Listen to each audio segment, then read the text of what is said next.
नमस्कार। BNM news संवाद में आप सबों का हार्दिक स्वागत है। संवाद के इस अंक में हम आप सबों के लिए एक वार्ता लेकर आए हैं जिसका विषय है वैश्विक कोरोना और बुद्ध की करुणा। इसे प्रस्तुत करेंगे डॉक्टर जवाहर पासवान, जो राजनीति विज्ञान विभाग ठाकुर प्रसाद महाविद्यालय में एसोसिएट प्रोफेसर एवं अध्यक्ष के रूप में कार्यरत हैं। साथ ही बीएन मंडल विश्वविद्यालय मधेपुरा के सीनेट एवं सिंडिकेट सदस्य की महती जिम्मेदारी का भी निर्वहन कर रहे हैं। नमस्कार। हमें गर्व है कि हम बुद्ध के देश के रहने वाले हैं। महात्मा बुद्ध ने कहा है कि मेरे पास आना लेकिन मुझसे बंध मत जाना। तुम मुझे सम्मान देना सिर्फ इसीलिए कि मैं तुम्हारा भविष्य हूँ। तुम मेरे जैसे हो सकते हो, मैं इसका सूचना हूँ। तुम मुझे सम्मान दो, यह तुम्हारा बुद्धित्व है। लेकिन तुम मेरा अंधानुकरण मत करना, क्योंकि तुम अंधे होकर मेरे पीछे चले तो बुद्ध कैसे हो पाओगे। बुद्ध तो खुली आँखों से उपलब्ध होता है, बंद आँखों से नहीं। बुद्ध तभी मिलता है जब तुम किसी के पीछे नहीं चलते, खुद के भीतर जाते हो। मेरे कहने का तात्पर्य ये है कि बुद्ध के देश में रहते हुए आज हमें लगता है कि बुद्ध का संदेश हमारे लिए उतना उपयुक्त नहीं हो सका जितना उपयुक्त इस देश में विश्व के लिए हुआ है। बुद्ध को मानने वाले देश के बावजूद भी आज हमें ऐसा लगता है जो बुद्ध संपूर्ण विश्व में अपने करुणा के संदेश को फैलाया है, अपने देश में इससे वंचित रह गए। आज श्रमिक वर्ग की जो स्थिति है, आप देख रहे हैं कि कोरोना जैसे महामारी से हमारे देश में ना कोई गरीब अछूता है, ना कोई अमीर अछूता है। राजा रंग फ़कीर सब एक समान है। मेरा मानना है कि जब तक हम व्यक्ति के दूरी को कम नहीं करेंगे, तब तक हम बुद्ध के विचार को अपने जीवन में नहीं उतार सकते हैं। जब तक हम देश में जाति, धर्म, मजहब को त्याग कर मानव मूल्य के संरक्षण हेतु देश के विकास में, देश के उत्थान में नहीं लगाएंगे, तब तक हमारा देश विकसित देश की श्रेणी में खड़ा नहीं हो सकता है। बुद्ध हमारे देश का रहते हुए हम बुद्ध के विचार को जिस रूप में अंगीकृत कर सकते थे, हम नहीं कर पाए। बुद्ध के विचार को मान के विश्व विकसित देश हो गया, लेकिन हम आज भी विकासशील देश हैं। इसके पीछे मूल कारण ये है कि हम जिस रूप में शिक्षा के क्षेत्र में, अर्थ के क्षेत्र में आगे बढ़ सकते थे, हम नहीं बढ़ पाए। नहीं बढ़ पाने का मूल कारण है कि आज भी हमारा देश जाति, धर्म, मजहब के चक्कर में फंसा हुआ है। मानव मूल्य संरक्षण की बातें कम होती है। आज कोरोना जैसे महामारी ने देश में साबित कर दिया कि यहाँ कोई बड़े और कोई छोटे नहीं हैं। आज देश में जो श्रमिक वर्ग की स्थिति है, श्रमिक वर्ग जिस तरह से देश में आज दुर्दशा को झेल रहे हैं, ये हमारे लिए दुखद है।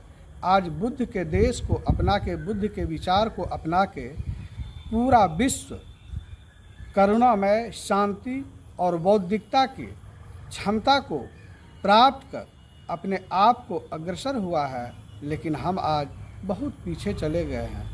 आज से 2500 वर्ष पूर्व बुद्ध ने जो संदेश दिया था, उस संदेश की प्रासंगिकता आज हमको महसूस हो रहा है कि अगर हम बुद्ध को माने होते तो हमारे देश की ऐसी स्थिति नहीं होती।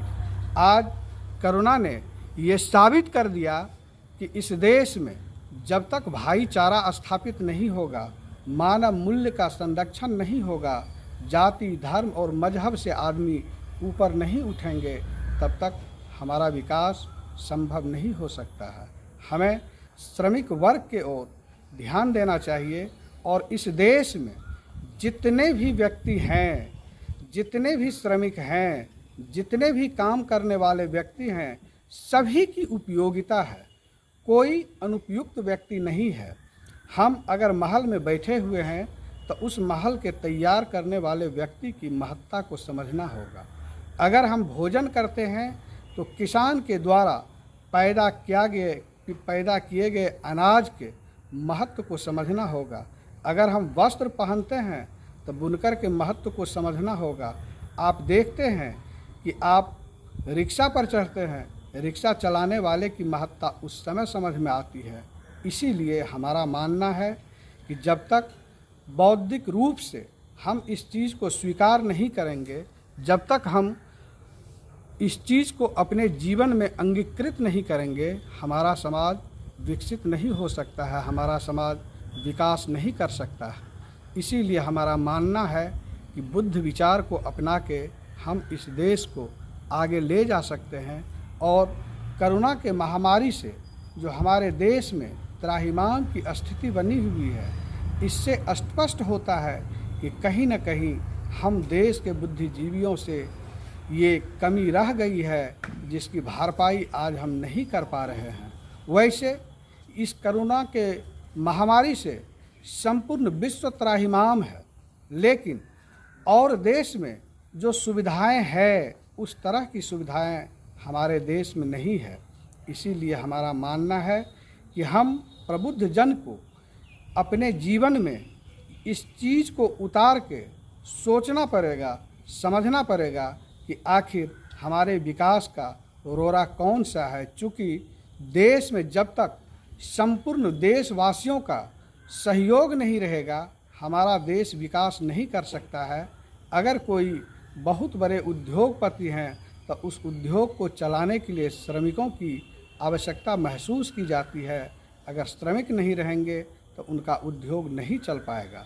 इसीलिए हमारा कहना है, हमारा मानना है कि हमें बुद्ध के विचार को अपनाना चाहिए, बुद्ध के भारत को बनाना चाहिए और बौद्धिक रूप से अपने देश को आगे बढ़ाना चाहिए। आपको जान के सुन के आश्चर्य होगा और आप जान भी रहे हैं कि आज से 2500 वर्ष पहले हमारा देश विश्व गुरु था। आज हम विश्व गुरु नहीं हैं। हमारे देश में विश्व स्तर के बच्चे शिक्षा ग्रहण करने आते थे और एक एक ऐसे विश्वविद्यालय थे जिसमें 10-10 हज़ार छात्र को हॉस्टल में रहने की व्यवस्था थी। जो सुविधा आज नगण्य है। हमें स्वीकार करना होगा कि अगर हम बुद्ध को अपनाए होते तो हमारे देश की ये स्थिति नहीं होती। निश्चित रूप से देश में आज हम प्रबुद्ध जन को सोचना पड़ेगा, हम प्रबुद्ध जन को ये महसूस करना पड़ेगा, हम प्रबुद्ध जन को इस कमी को ढूंढना पड़ेगा कि आखिर क्या चूक रह गई जो हम अपने मुकाम को नहीं पा सके, हम अपने उच्चतर ऊंचाई को नहीं पा सके, हम अपने देश को आज तक विकसित नहीं बना सके हैं।